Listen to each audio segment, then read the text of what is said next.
We have noticed in some tests that when the chickens eat our fibers, they grow better and eat less.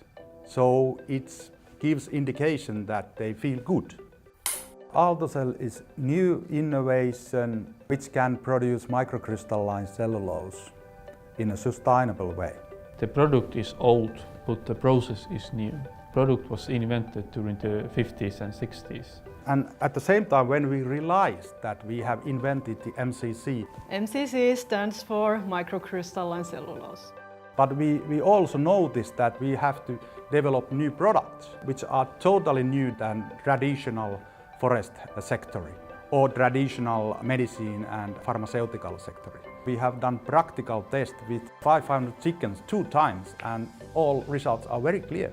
The chickens eat less and grow better. The consumption of the feed is hundreds of million tons, so it's a big application area.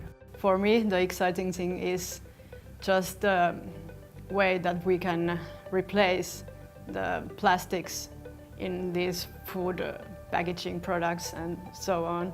Of course, we need detailed research how we do it, but all basics equipments are already exist. Okay. Aaltocell is a... Olli, katso kameraa. Aaltocell is a process. No, ei kameraa, vaan häneen.